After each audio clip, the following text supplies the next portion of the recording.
Hello, in this video I'm going to show you how to install Dreamweaver and some other components that you'll need to be able to edit the mainstreetdesserts.com website. Um, I have Dreamweaver installed on my Linux machine here, but I'm going to show you how to do it in Windows since that's probably how the environment you're going to be working in. Um, so in order to do that, I have a thing called VirtualBox that actually loads a little a window of Windows um, so that you can see how you'll actually do this in Windows itself. Now, I'm going to be using Windows 10. If you have a different version of Windows, it might look a little bit different. Um, so if you have any problems, just let me know if you have a different version of Windows and you're not, and some things are not matching up for you. But in this video, I'm going to use Windows 10. So I'm going to go ahead and start Windows 10 here.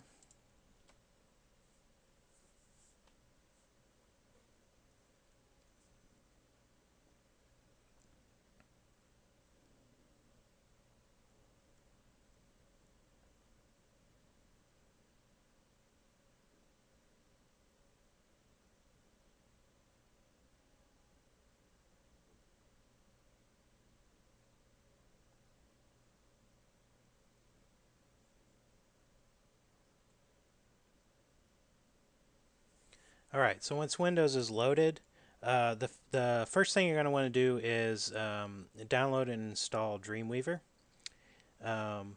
You can go to Google and find it pretty easily. Just do a search for Adobe. Alright. Now if you went to Google, you probably would have a list. Let me actually do that just to show you what it looks like in the list. So if I can search for Adobe here, and you can see that adobe.com is right there in the list. So I'm going to click that. This is where I was just at. Alright, so once you're on adobe.com, you're going to want to do a search. So up at the top there's a little option for doing a search. So we'll click on that. And what you want to search for is Dreamweaver CS6. Alright. Now you'll notice whenever you start typing Dreamweaver in that this one came back Adobe Dreamweaver CC. Now CC stands for Creative Cloud, and that's a service that Adobe's trying to push to have more people on. And the idea behind Creative Cloud is that you pay a monthly service and you get access to all of their products. So rather than buying each individual product separately with a one-time fee, instead you pay a monthly fee and you get access to all of their products. That may be a good route to go if you're going to do other things besides Dreamweaver. There's other products that you want to use, or if you don't want to, pay for Dreamweaver with a large amount up front, you just want to pay it over time. That's fine. But keep in mind that once you stop paying that monthly fee, you lose access to any of the products that you're using. I use CS6. It costs a little more, but it's a one-time fee, and then you own the software, and it's yours, and you can use it as often as you want. So you'll see that when I put in Dreamweaver CS6, it didn't come back with any results. That's because they're trying to push that Creative Cloud version onto you. The CS6 stands for Creative Studio 6. So what we have to do to find the Creative Studio 6 version is you have to click on See All Search Results. Alright. Now from here, one of the lists you can see download Adobe Creative Suite 6 applications. Alright, so Creative Suite 6 application is what we're looking for, so we'll click on that. And from here you can find Dreamweaver CS6 in the list right here. Now I want to show you, draw your attention to one of the notes up here on the page, up at the top here. It says Creative Suite 6 is no longer available for online purchase. To get the latest version of your favorite creative tools, click here to join the Creative Cloud. Or to purchase Creative Suite 6 by phone, call this number. Alright, so this is kind of where you have the option. If you want to go with Creative Cloud, you can just click there and join Creative Cloud, and you can get it that way. Or if you want to download the Creative Suite 6, like I'm going to be showing in this video, you'll have to call that number if you want to get the serial number for the tool. Now, CS6 Dreamweaver CS6 comes with a trial version, so you can actually trial it for 30 days. And I would recommend if you're thinking about buying the Creative Suite 6 Dreamweaver to do the trial for a while, make sure it's something you actually want. You can try it for 30 days. At the end of the 30 days, you don't want it, you don't have to pay for it. If you do want it, at any time you can call that number, get a serial number, put it in, and then you'll have full access beyond the 30 days. All right. Now, if you go with the Creative Cloud version, it should be virtually identical as far as like how you use the application. But if you do go that route and you find that some of the screens look a little different for whatever reason, don't quite look like what is in the video, and you can't find something, just let me know and I'll help you out. But it should be pretty close. I think they're both the same product. It's just a different way that they're deploying it. So I'm going to go with Dreamweaver CS6 here. And this is Windows, so I'm going to go ahead and install the Windows version right here. Now, I'm not going to go through, it takes about 15 minutes to download and install this. I'm going to go ahead and cancel this. I've already installed it. I don't want to waste time on the video with that. But just to give you an idea of what that looks like, it'll ask you where you want to install it. Just use all the default options. Don't change anything. Just click through all the menus, leave what's in there default. And it'll ask you whether you want to install or try, is what it'll say. Now, if you've bought the serial number, you can do install, and then it'll ask you for the serial number, and you can put it in there. But if you hit try, it won't ask you for the serial number. It's still going to install it, but it'll install it, and it'll give you a 30-day timer where you can use it for 30 days for free. So depending on whether you have the serial number or not, pick either install or try. In this case, I hit try because I've already actually bought CS6 on my Linux machine, so I don't want to buy it again just for this video. So I'll be using the trial version in this video. And like I said, I've already installed it. It takes a little while to install this on VirtualBox, so I don't want to waste time on the video. Once you're finished installing, make sure it's completely installed, and it'll like launch the app. It'll be the last step. Once you're sure that you've fully installed it, this folder on your desktop that it leaves behind, you can delete that. That's just the zip installation stuff. If that's cluttering your desktop and you don't want that there, you can delete that, and it won't have any negative effects. Alright, so once you've installed it, I'm going to go ahead and run it here just to show you what it looks like real quick.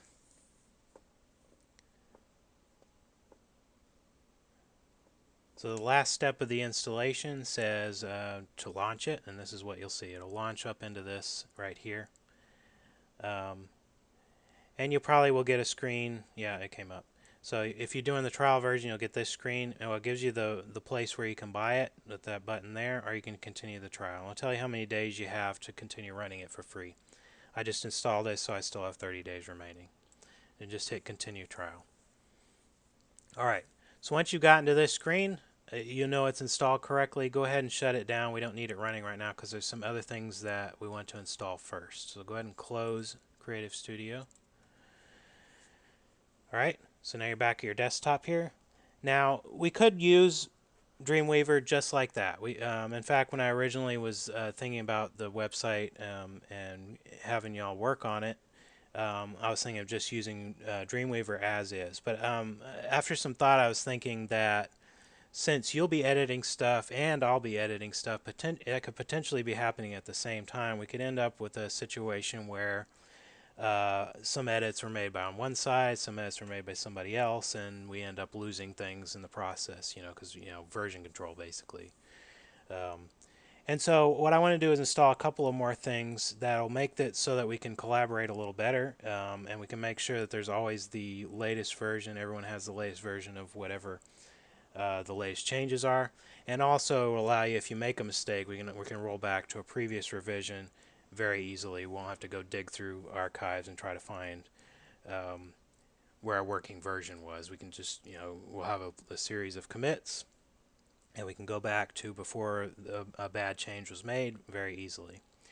So in order to do that, there's a version control system that I like to use. It's called Git, G-I-T, and we'll go ahead and install that. It has a nice plugin for Dreamweaver um, that allows you to use it right from the Dreamweaver Creative Studio interface. So the first thing you want to do is install Git. So first of all, go to Google, and what you want to Google is just Git, G-I-T. Don't do GitHub, just Git, G-I-T. GitHub will be the first thing that comes up because that's a popular Git management website. We just want to go to Git, alright, and it'll be the first one on the list. It's git-scm.com. Alright, it just says Git as the label of it. Don't hit on the Bitbucket ad up at the top here. Just go to Git, git-scm.com. Click on that. Alright, now from this site, all you want to do is go to Downloads. So, alright, so we're just wanting to download Git for Windows, so we hit Downloads. And then we click on our operating system, is Windows in this case. So we click on Windows. And the download should start automatically. If it doesn't, it gives you a link you can click on to start the download. If it doesn't start for you automatically, we're going to give it a chance here and see if it starts downloading automatically or not.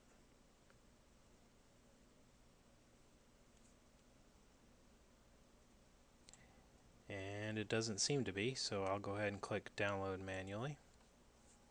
Alright, there it goes. And basically once it's downloaded, you're just going to go ahead and launch it. Alright, so it's finished downloading. We're going to hit run. And yes, we'll allow it to make changes to the computer.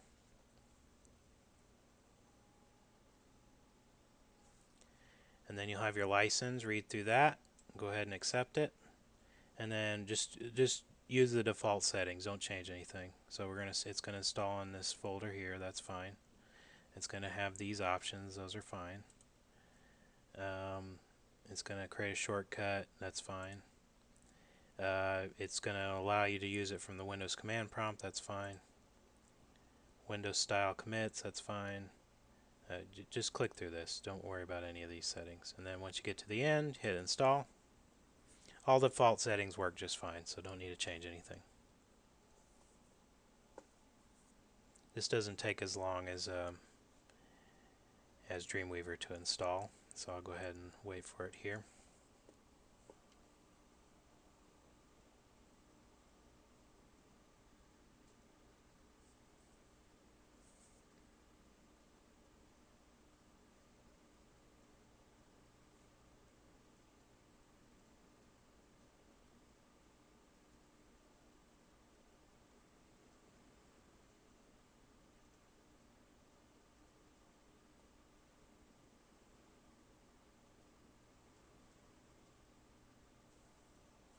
Okay, at this point, when it's done, you just hit finish, and it brings you to an introduction page, web page. You don't need to read through that. We're not actually going to be using the program like that. We're installing a nice little thing on top of it called Tortoise Git. Alright, so the next thing you want to do is go to Google. Once you've finished installing Git, you want to go to Google and you want to search for Tortoise Git.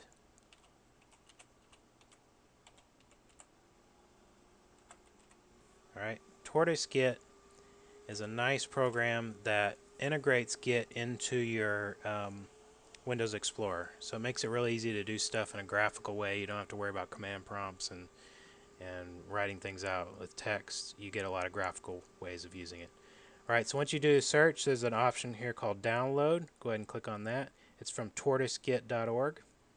We'll hit download. Alright, and then you have two options. One says 30-bit OS and one says 64-bit OS. In all likelihood, you have a 64-bit OS. I don't think anybody has a 32-bit OS anymore. So click on the 64-bit version and wait for it to download here. And once it's done, we're going to go ahead and run it.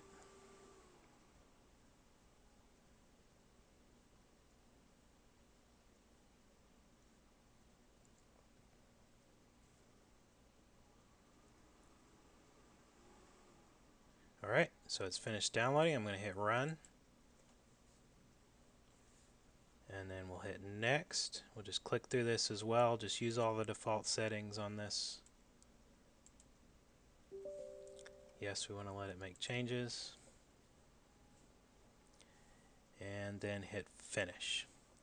Alright, when it finishes, it brings up this change log. You can just close that out. Don't worry about that. Alright, so that's Tortoise Git.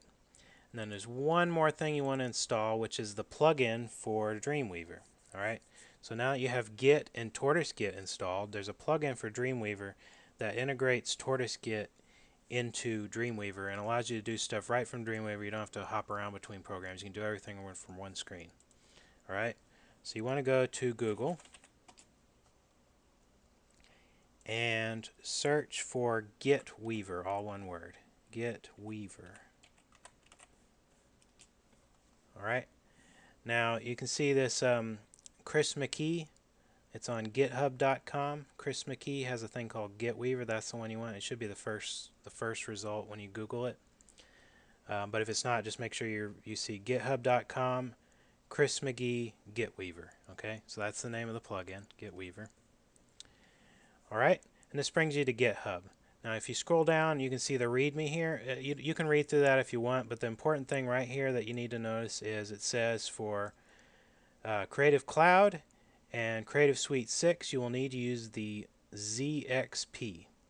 Any other version, you'll use the MXI. Since you're either going to be using Creative Cloud or CS6, you want the ZXP. Alright? So if you scroll back up to your files, you see the ZXP file here. See Gitweaver 1.4.1.zxp. That's the one you need. Click on that. And from this screen, you have a button that says download. So go ahead and click download. Alright? It's very fast. It's a small file. Once it's downloaded, you click open. And that should open it in the Dreamweaver plugin installer. Alright? Or Extension Manager, I guess that's the name of it. Adobe Extension Manager. Alright, so you got a disclaimer here. You can go ahead and accept that. It says you're about to install it with unsigned content. We're going to go ahead and install it. Don't worry about it. And then you can install it for only you or all users. There's only me on this computer, so it doesn't matter. But if you had a computer with more than one user on it and you want to make sure everybody had it, you'd want to switch to all users in this case. And then installs it. Alright? So once you're done, you want to make sure that it says Dreamweaver CS6 on the left, or CC if you're doing Creative Cloud, and that the checkbox by enabled is on, and it says Gitweaver. Okay, so Gitweaver needs to be enabled for Dreamweaver CS6. Okay. All right. Once you see that, you're good. You just close out the Extension Manager. All right. And that's pretty much all we need to install. At this point, we've got Dreamweaver installed. We've put on Git. We've added Tortoise Git to make it easy to use Git. And we've installed the Gitweaver plugin so that we can use Tortoise Git from within Dreamweaver. Alright, so the next thing you need to do is actually download the source code for the MainStreetDesserts.com website. Now, you can probably do this through Gitweaver. I haven't dug around in Gitweaver enough to know exactly how to clone repositories, but it's easy enough to do without Dreamweaver, and you only need to do this one time, okay? So load up File Explorer, which is basically your folder down at the bottom of your screen there, and go to This PC, and then go to Documents. Okay, so you want to be in the Documents folder. Alright, so I'm going to go ahead and delete this. This is one I've already downloaded. I've already downloaded the source code here. I'm going to go ahead and delete it so that I can show you how you add it. Alright, so once you're in the Documents folder, okay, actually let's just go ahead and do that again. So we pull up Explorer, and you can actually get Documents right here, I see. So you don't even have to go to this PC and Documents. You can see it Documents. Anyway, we need to be in the Documents folder. Now, in this blank screen, you probably will have documents in yours, so you need to right-click on some blank area in this window, and you can see Tortoise Git now has some stuff that it's added to your right-click menu. What we want to go with is Git Clone.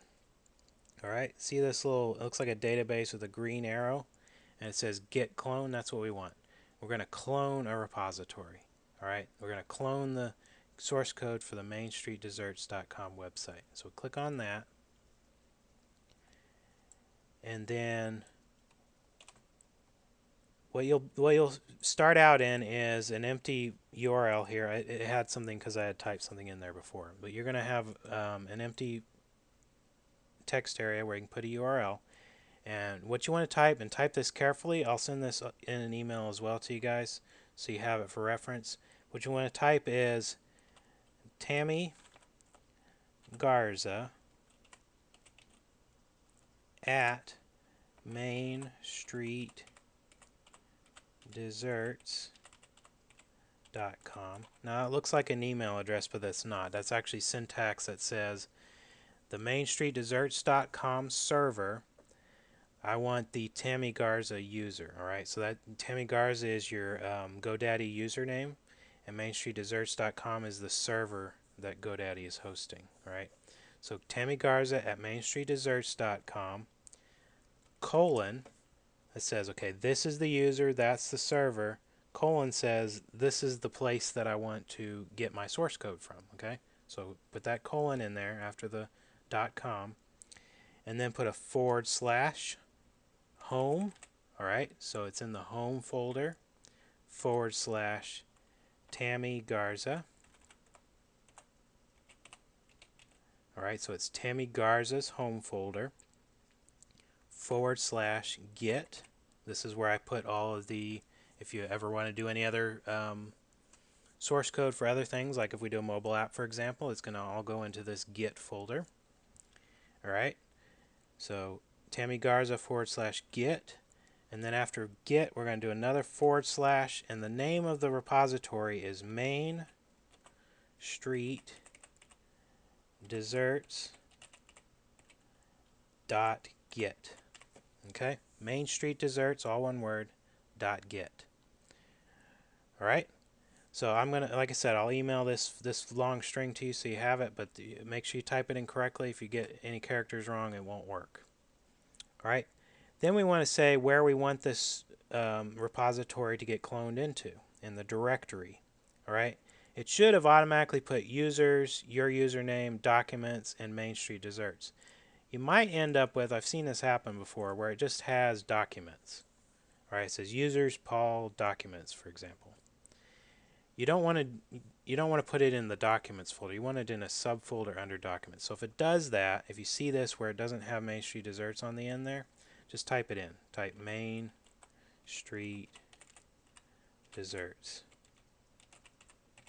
All right, so what we want is the documents folder with Main Street Desserts appended to the end of it, / Main Street Desserts. Okay, users / Paul / documents / Main Street Desserts. Again, I'll make sure this is in the email that I send you. So once you have your URL and your directory in, all you have to do is click OK. Okay, and it'll start cloning the source code from the mainstreetdesserts.com repository. Now it's going to ask you for your password. Remember, this is Tammy Garza user on the mainstreetdesserts.com server, which is a GoDaddy server, right? So the password you're wanting to put in is your Tammy Garza GoDaddy password, all right? So it's the same one you're going to use if you're using WinSCP or logging into GoDaddy to manage the servers. It's the same password, all right? So type that in.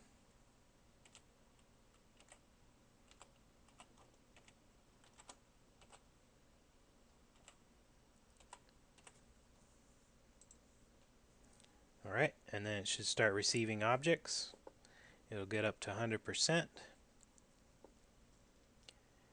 Resolving deltas, checking out files, and it'll say success. All right, so you'll know you're done when you see this blue message right here that says success. All right, once that's done, it says success, just hit close, and you can see now it just pulled down all of the stuff that belongs to the mainstreetdesserts.com website. All right, so now you have the code, and all we need to do now is load this up in Dreamweaver. All right, so go ahead and close Explorer. You only need to do that step once. All right, so once you've done that, breathe a sigh of relief. You won't have to do that again. All right. So we have got the source code for the website. We just need to open it up in Dreamweaver. So the first thing I'm going to do is open up Dreamweaver.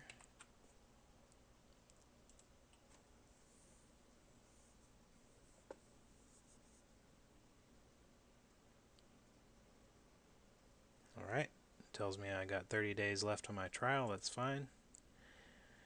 All right. At this point, we want to do what's called adding a server, right? Or adding a site. Sorry, not a server.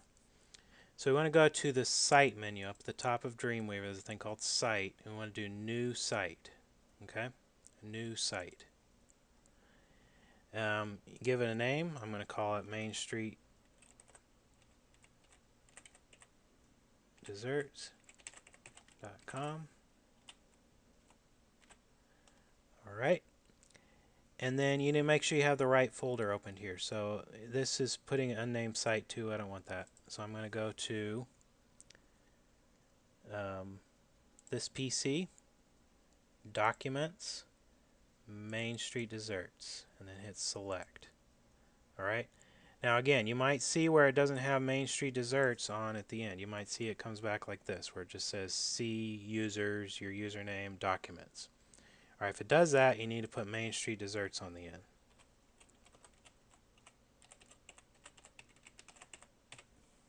Alright, so once you have the site name in here, you can call the site name whatever you want, but make sure the folder is correct. This is the folder where we clone that source code from Git. Alright, so we hit save.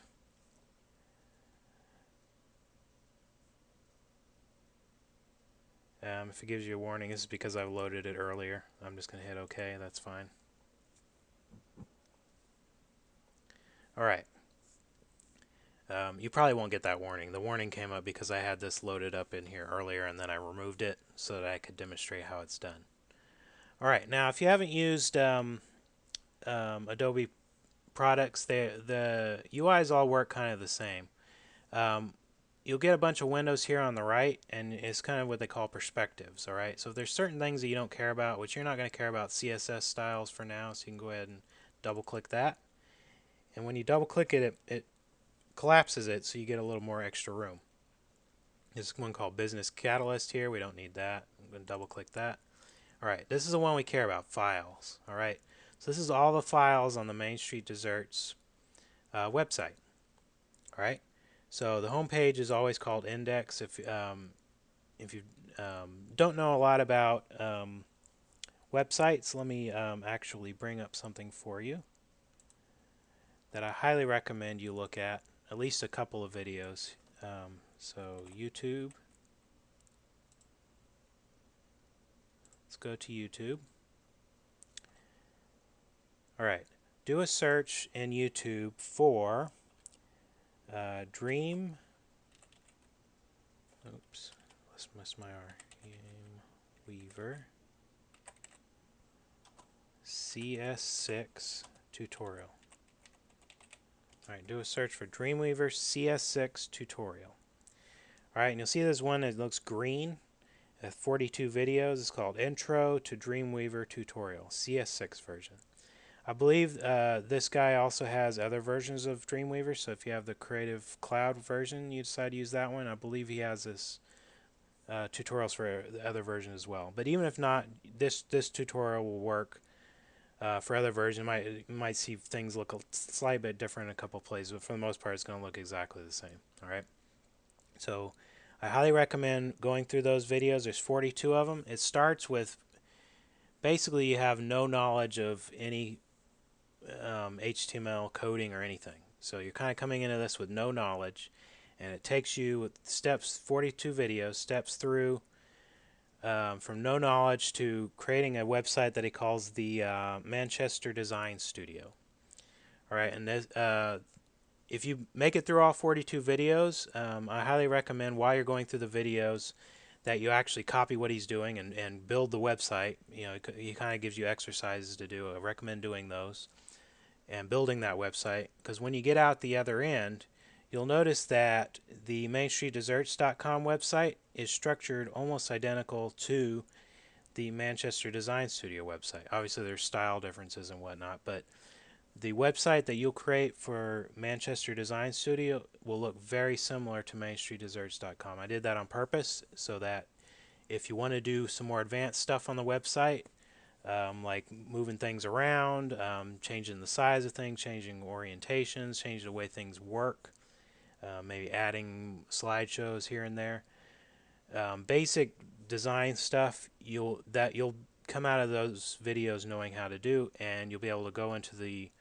MainStreetDesserts.com website and do them very easily because the folders and the files are structured very similarly to the Manchester Design Studio from this tutorial. Alright, now you don't need to go through those tutorials if you're just doing simple stuff like changing a picture or changing the text here and there. Simple stuff, no need to go through tutorial. But if you want to do some more advanced stuff, I will call it advanced, but more than just changing things around, but you actually want to do some style changes or content changes, behavior changes, that kind of thing, adding new pages, for example, new tabs, then you're going to want to go through those tutorials. And it, like I said, it starts with no assumption that you know anything about coding, and you come out the other end with a very useful skill set. So I highly recommend that. It goes through Dreamweaver, which the reason I chose Dreamweaver is because it's great for getting into, it's probably the simplest tool for developing websites that I know of. So I highly recommend going through those tutorials if you want to get into writing websites. Maybe you'll come out of those tutorials and want to write your own website. All right, anyway, so back to editing content on MainStreetDesserts.com. All right, so what I was saying is index is always the first thing. When you go to a website, it always loads index.html. If you go through those tutorials, it'll explain that. But for purpose of this video, just keep in mind that index is the home page, the first place that you'll go when you go to a website. Now, when you double-click that and load up, you'll see it looks pretty bad. All right, and that is because we are doing a lot of stuff on. So the graphical, what they call design view in Dreamweaver, is great if you're doing simple WordPress type of websites. These are basically static type of websites where there's not a lot going on the pages. There's not a lot of animations. There's not a lot of style changes. This is great for those kind of websites. MainStreetDesserts.com is a more complicated website. It does a lot of fancy stuff. It has a lot of animations. It has a lot of pop-up dialogues, special ways of doing tabs and so on. Widgets for like counting users, and there's all kind of cool stuff in here. All right, so if you're looking at it from this perspective, it's not going to be useful, and I do not recommend making any edits from this view. All right, because it'll start trying to add styles that'll mess up the layout of the page. So don't edit anything from here. All right. What I recommend is click on this thing up at the top called Split.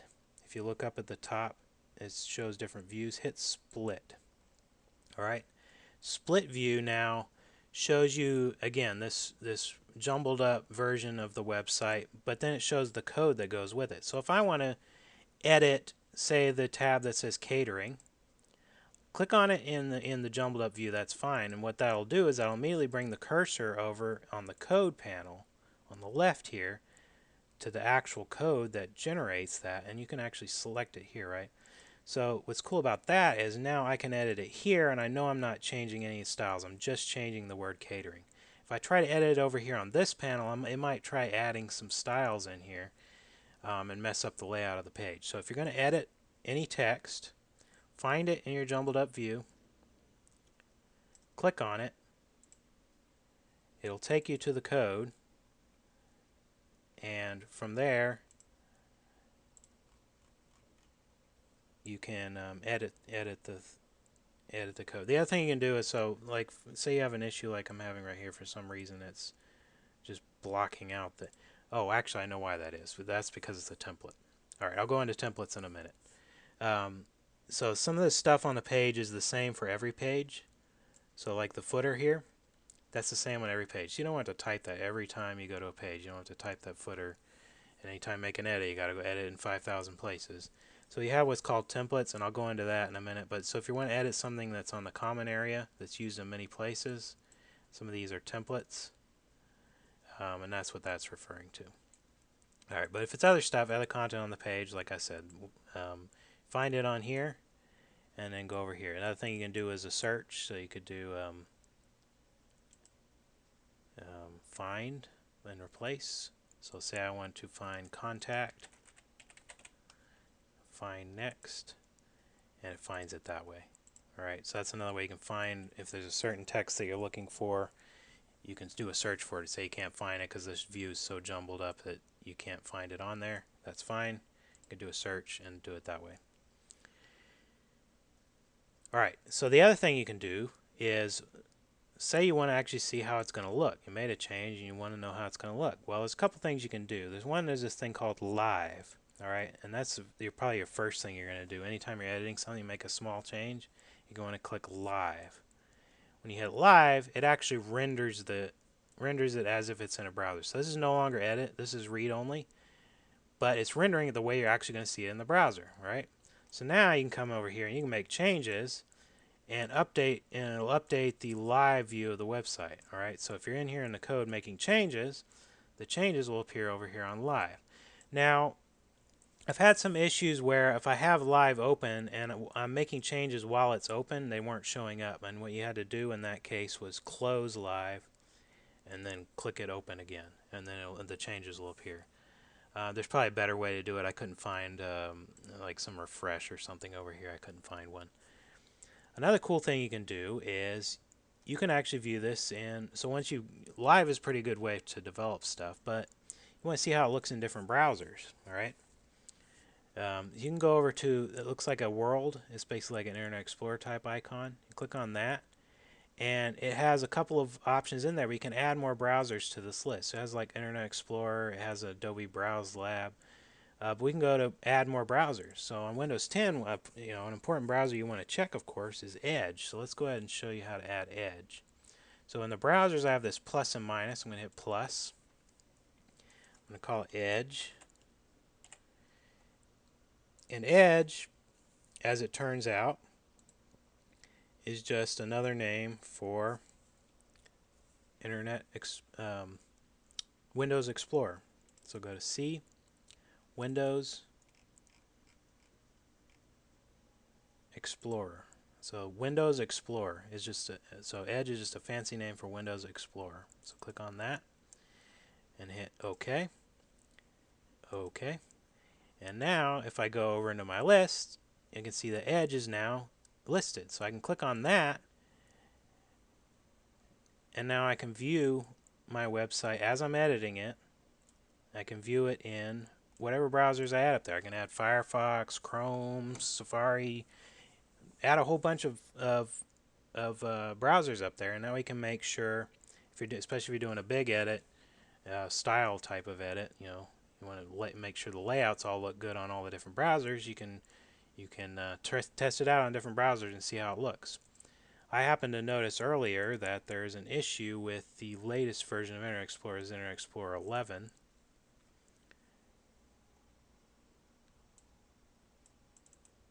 And you can see that this is not looking the way it's supposed to look. So you can allow block content, and you can see what happened is some strange thing happened where this text has ended up moving up into the menu on some of the pages, not all the pages. So the point is that this is very useful. You're going to find this, especially with Microsoft. They don't follow the standards very well, the internet standards. So whenever they come out with new versions of Internet Explorer, it a lot of times breaks things. All right. So okay,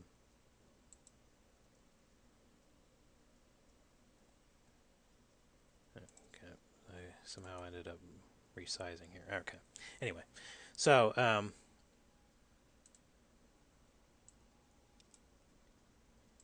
all right.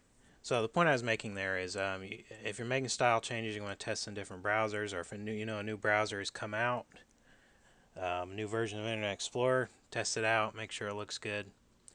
because people are going to be coming to your website that have that browser, and they may be seeing things not looking the way you want them to see them. All right. So in the case of Internet Explorer 11, that I need to go do some work on making sure that those problems that I showed you were not going to happen. All right. So that's text. Text is real easy. You can go, make changes in the text, and they just make sure you do it on the go to split and do it on the code side. All right. So what if you want to? What about this this nice widget here? This the the slideshow, right? So let's go back. Let's turn live off. Let's go find. Turns out the slideshow is right there. I don't know why it looks that way. Actually, no, that's remodal. Let's see. Where was the slideshow? It was up here. Probably there. Anyway. The slideshow is called Magic Slideshow. So if you can't find the slideshow, just if you're on a page and you can't find it in this view, it doesn't show up in this view. Just do a search called Magic Slideshow. Oops, did I spell it wrong?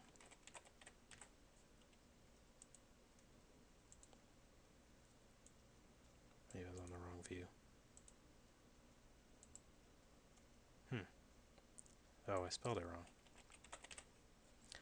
Help if I spell it right.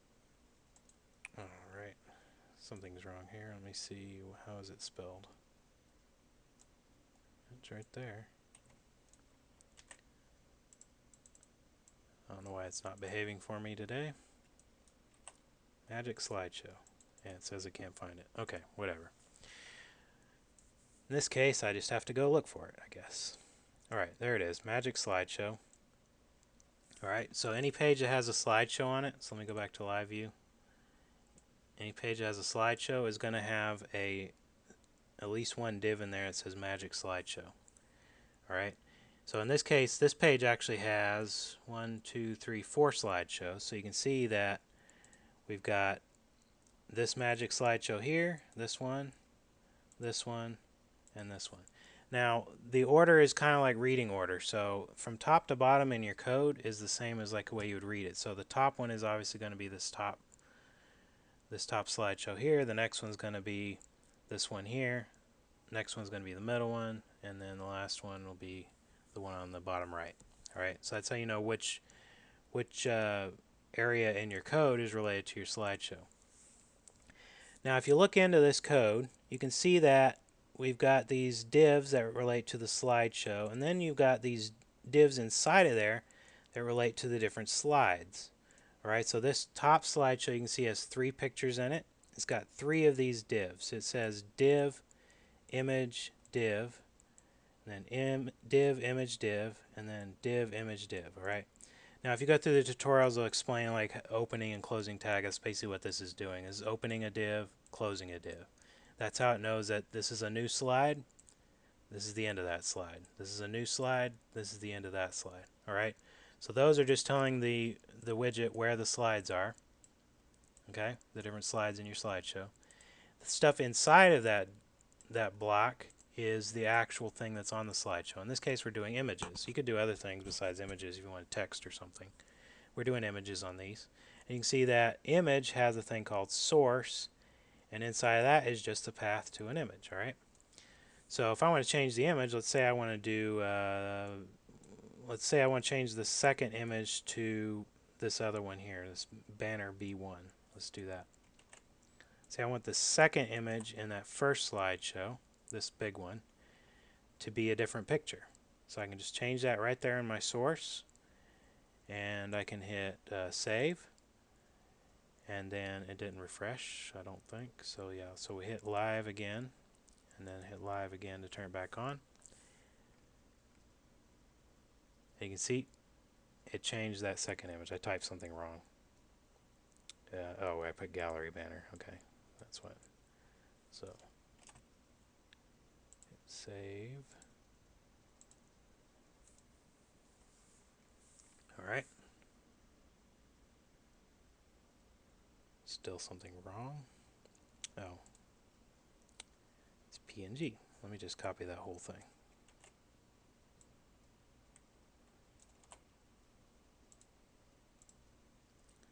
Okay, try that again. There we go. All right, so that now I've changed that second photo to this nice blue image that says photo number 1. All right. All right. So if so that's all you have to do if you want to change the photos in the slideshow.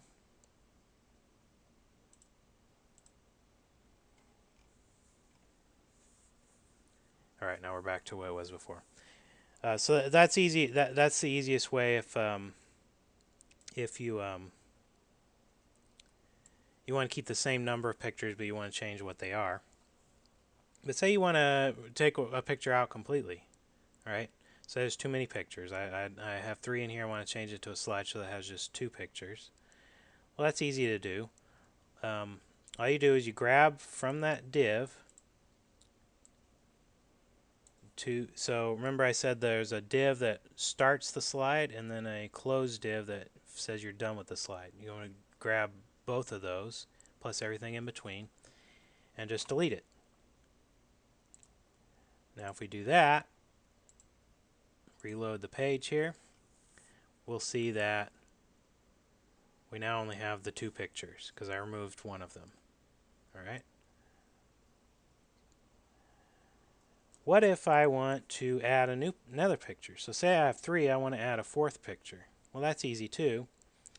What I recommend is just grabbing again, just like I did, grab an open div, everything in between, and a closed div, copy it, and paste a copy of it in there. All right. Now we got 4 of them. All right. And so I can edit one of them. Let's say I want to go with this guy for one of them. Save. Open it up. And now we have 4 pictures in our slideshow. All right. So that's how you do them. The other thing, if you're wanting to make more pictures, let me go ahead and undo that.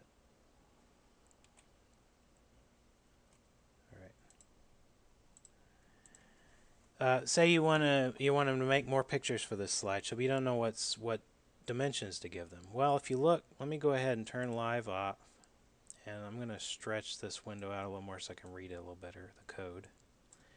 All right. So if you look in here, you can see for each of these images, it says width and height. And you'll notice that those numbers also match. If you go up to the Magic Slideshow div, you'll see that they also have the same width and height.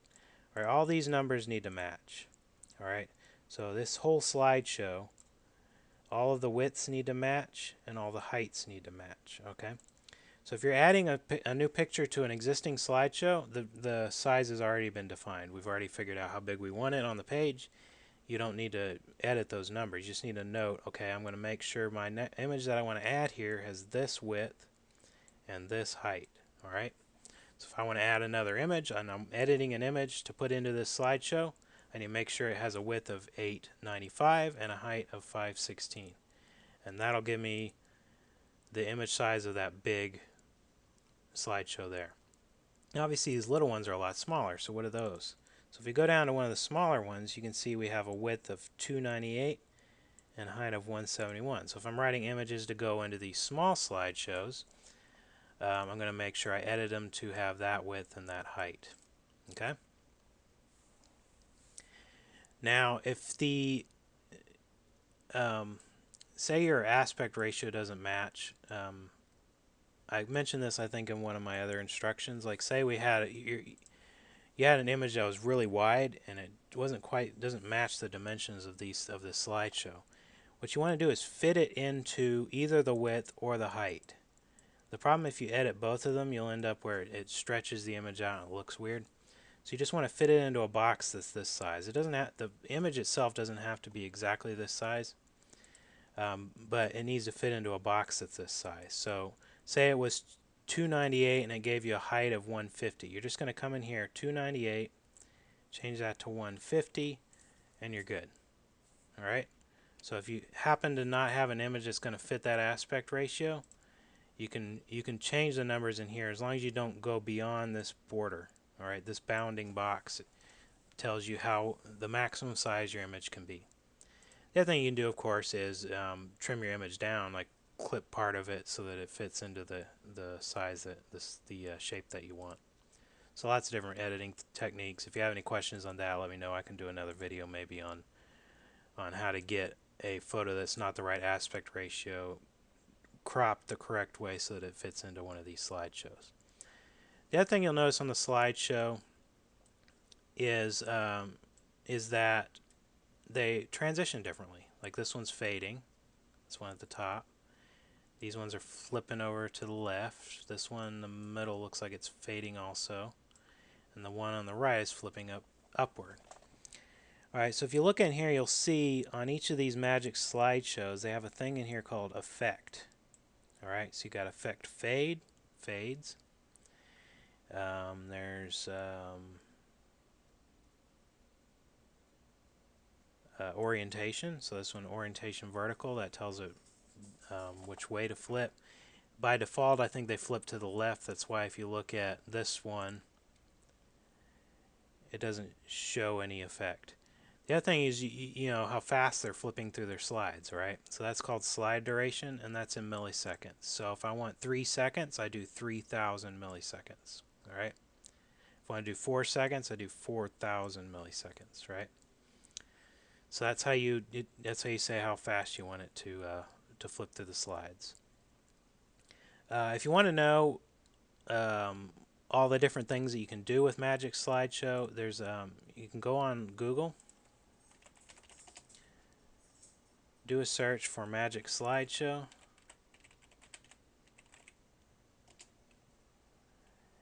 There's a thing called JavaScript Slideshow. It's magictoolbox.com, right? So make sure you're on magictoolbox.com. They're the ones that made that widget. They'll try to sell it to you here. You've already bought it, so you don't need to buy it. Just go to installation. Click on installation. And from here it goes into how to use the tool. And you can see on bullet point number 6, it talks about how to change the size and effects. So this is actually a link, effects. If you click on effects here, it'll bring you down lower in the page where it talks about some of the effects, and it shows you examples of the effects and how to make it do these different things. Alright, so there's a cool thing called kin burns, which is kind of like a zooming in and out of the photos. Is pretty awesome. You can add that effect.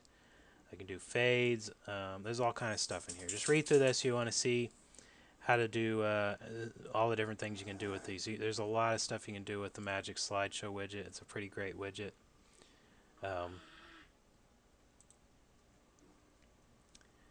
Alright, so the last thing I want to mention is, okay, once you've made your edits, how do you get them up to the website?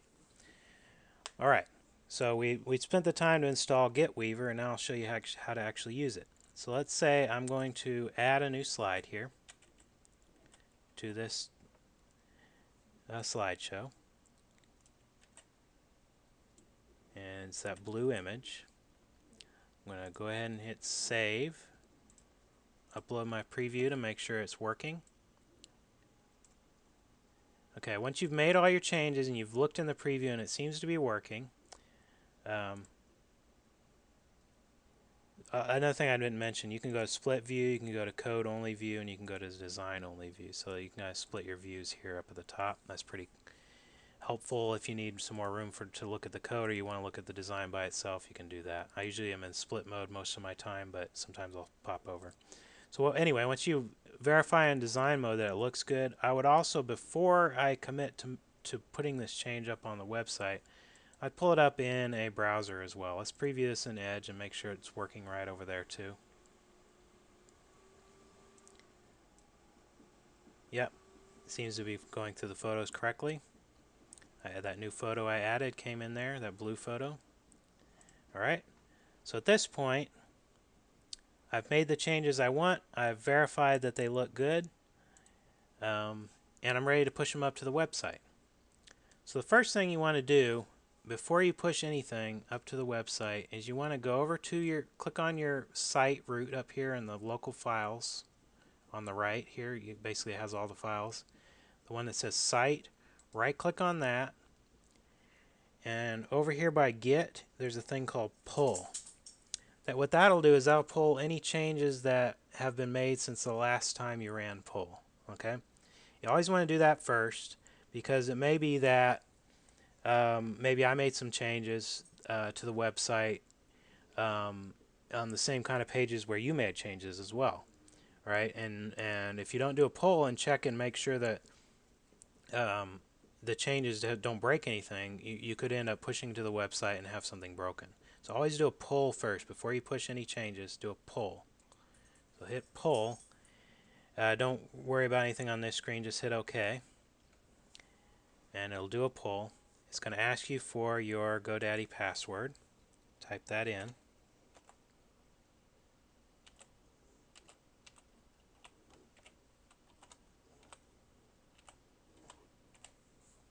Hit OK. And it'll say success. Alright? Once you said success, you know that you've got the latest. At this point, you're going to do one more verification. Preview and Edge again. Turn the live off here. Preview and Edge.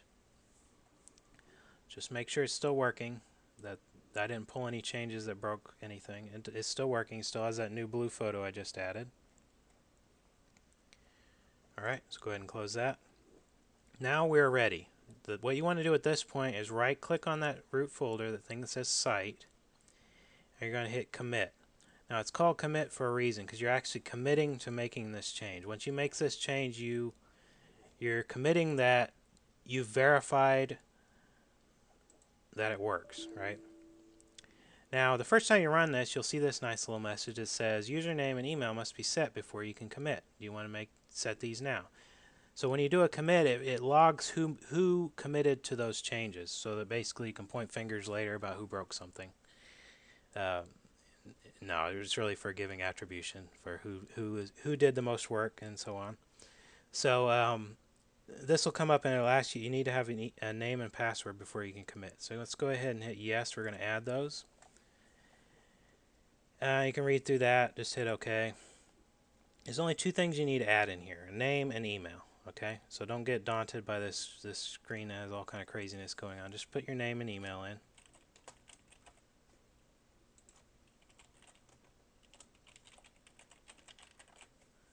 And then hit OK.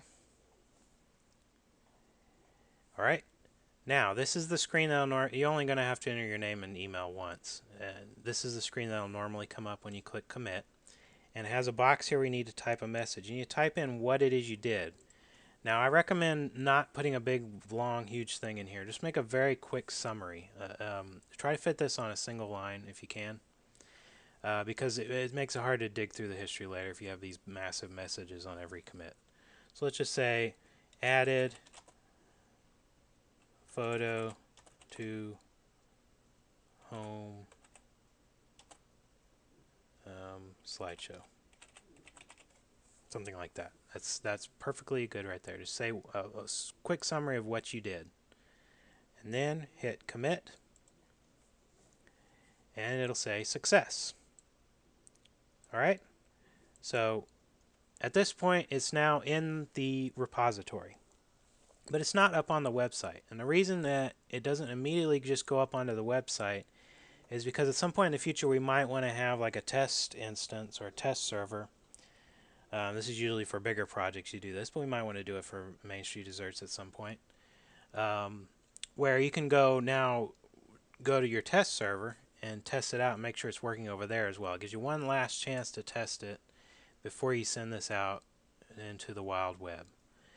In this case, we'll just assume that since we don't have a test server, we'll just assume that once we've committed, we're ready to push it up to the website. So all you have to do to push it up to the website is right click on the site and hit push. Alright, so remember before we did a pull, then we did a commit, and now we're doing a push. And nicely, they're right in order in the menu, and they're right under the word get. So this should be pretty easy to remember how you do these. Do a pull, do a commit, then do a push. when you do the push, that's actually going to push it up to the website. So before I do that, let me just show you. Go over to the website.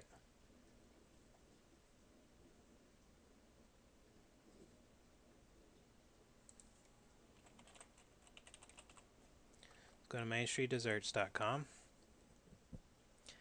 and we'll show you that nothing has changed yet. We still have just our three photos in our slideshow. Nothing has changed. It's still the 3 slideshows. So I'm going to now push the changes that have been committed to up to the website. So I'm going to hit push, and then don't worry about anything on this screen, just hit OK. It'll ask you for your password again. Again, it's making sure that you really want to do this.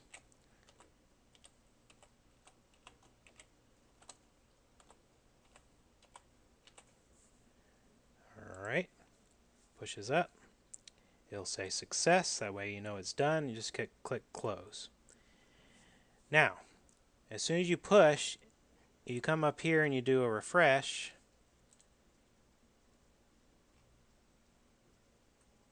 You may find, oh, nothing changed. Well, that's because I have a script that's sitting there waiting for changes, and it runs every minute. All right, so it can take up to a minute for the thing to show up on the live website after you've pushed it. Okay, so push, what it does, it pushes it into the repository, but doesn't actually update the website. There's a script that I wrote that runs every minute, and it checks to see if there's new things that need to be pushed, that need to be updated on the website. If it finds them, it does it. All right, so it's been a minute. Let's go ahead and hit refresh again and see if the changes show up. Aha, and there's the change.